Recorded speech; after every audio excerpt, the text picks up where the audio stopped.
Welcome to our channel, Emmy Experts Typing. Is this finally Selena Gomez's year to break into Best Comedy Actress? Welcome to Emmy Experts Typing, a weekly column in which Gold Derby editors and experts Joyce and Christopher Rosen discuss the Emmy race, via Slack, of course.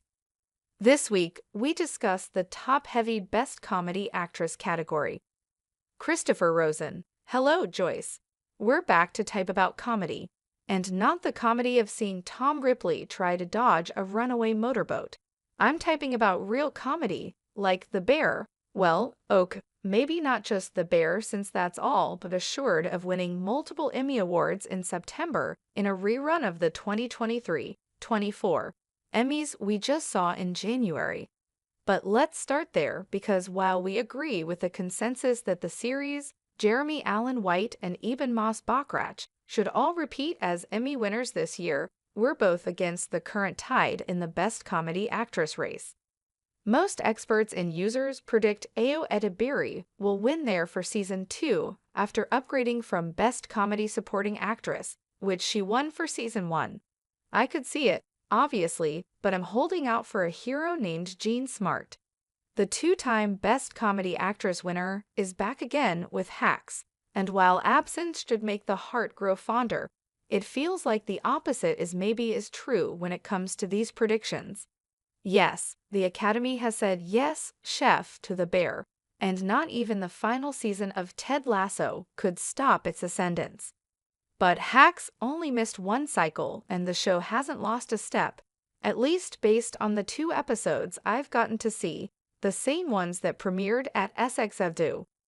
Smart remains unimpeachably great, and as the recent Variety profile revealed, the show gets to move Deborah into some interesting places in Season 3. So she still has the material, she still has the industry love. Seriously, who doesn't love Jean Smart? And we can surmise that were Hacks Season 3 eligible for Emmy consideration last year, she would have probably won again. No disrespect to Quinta Brunson, who has backed up her Season 2 Emmy win with her best season yet on Abbott Elementary.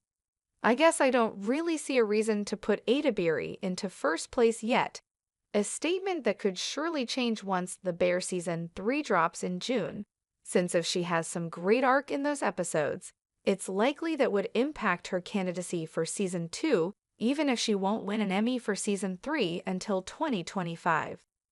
So I've got those 3 in my Best Comedy Actress field, and I've rounded out the category with 2 beloved SNL veterans. This weekend's host Kristen Wiig for Palm Royale, and my favorite Maya Rudolph for Loot. I didn't predict Rudolph just because I hosted a panel with Rudolph and the cast of the Apple TV Plus comedy series, which is back this week, but it also didn't hurt. That means I've got Selena Gomez in 6th place, meaning I think she'll get nominated if this category goes back to 6 slots after dropping to 5 last year, but I'm not sure she'll make it if not. As I gird my loins for the Selenator outrage, give me your take on this race, and please take credit for being the earliest adopted of future Best Comedy Actress nominee Rudolph. Joyce. Well, there's nothing really to gloat about yet until she actually gets nominated, but I wouldn't be surprised if she remains behind Wiig and Gomez, and the odds come July 17. Wiig has been lodged in 4th place for weeks, and feels like one of those pre-premiere predictions based on her name and anticipation for the show. She is doing a lot on Palm Royale, which hasn't exactly exploded and is more divisive than Loot Season 2. She can obviously get in, but she has more drawbacks than, say, Shrinking, which had a much warmer reception last year and delivered 2 surprising acting nominations, neither of whom was Harrison Ford. But if you told me only one SNL alum was making the cut, I'd bet on Rudolph, who has bagged 5 Emmys since 2020. She won voiceover performance last year for Big Mouth and will probably win it again for No 6. Your fave could never. You were so close to dying on the Selena Hill last year, and I feel like you're still scared from it. I never had Gomez in last year, but I think she can finally get in this year. I am not at all confident in it, but I am more confident than I have been the last 2 years. The circumstances are right. It's a less competitive field, and her show is locked for a series nomination, which you cannot say the same for most of these other contenders. And just because she hasn't been nominated in this category yet, it doesn't mean voters are actively snubbing her. Steve Martin was also AWOL last year after all. She may have missed out by one spot both times.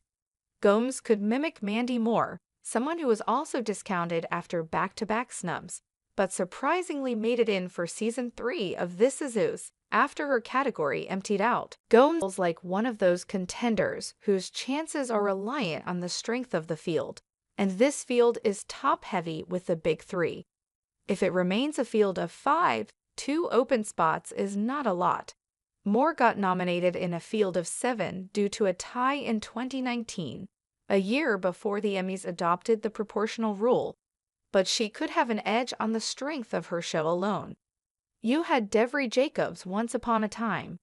Hardly shocking that you dropped her, but I don't know if Reservation Dogs can surprise with acting nominations the way The Americans and Schitt's Creek have done.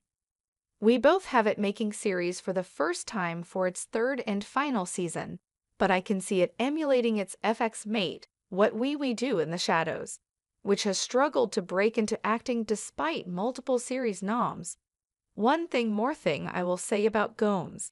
Hulu has already kickstarted your fave, the campaign.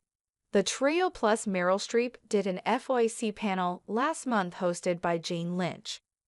Obviously last year was impacted by the actors' strike, but it already feels like they've done more than last year. Maybe Martin's snub and Only Murders in the Building's decrease in nominations made everyone realize you can't take it for granted that they'll just get in. I do love campaigning, and I also feel like season 3 of Only Murders was much better than season 2, so I'm not surprised they're doing a bigger push. Everything you wrote about Gomez, the overall race, and the comparison to Moore is accurate, but I still wonder if Emmy voters actually care. They've already decided Gomez isn't nominee material, and so are they really going to change their minds now? It's possible, but I think more difficult than it seems. We know they love Steve Martin, and he probably would have gotten in with 6 slots last year. Do we think Gomez would have made it in with 6 slots as well? To quote Gomez's great Only Murders co-star, I have such doubts. Wiig would be an easy miss, although I also hosted a panel for Palm Royale, and the vibe from everyone in the room and in the cast was that if she doesn't get nominated, it would be akin to a federal offense. She is really great on the show and threads the many needles provided to her in terms of its tone.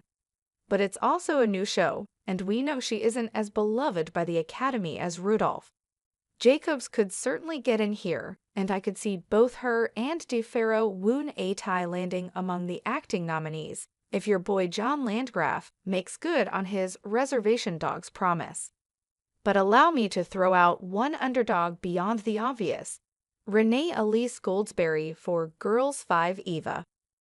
The show hasn't gotten the Netflix bounce many of its fans were hoping for, and everything I typed about Gomez would apply to Goldsberry. But Netflix, maybe she gets in for going viral with Wiki's Hardscrabble Life. Joycing, but they never decided anything. The convo around snubs always makes it sound like voters congregate in a Zoom room and collectively agree on who to nominate and who to snub, when the reality is that everyone individually casts their vote on their own, and it's just a numbers game. If someone gets in, that means they got enough votes. If someone doesn't, that means they didn't get enough votes.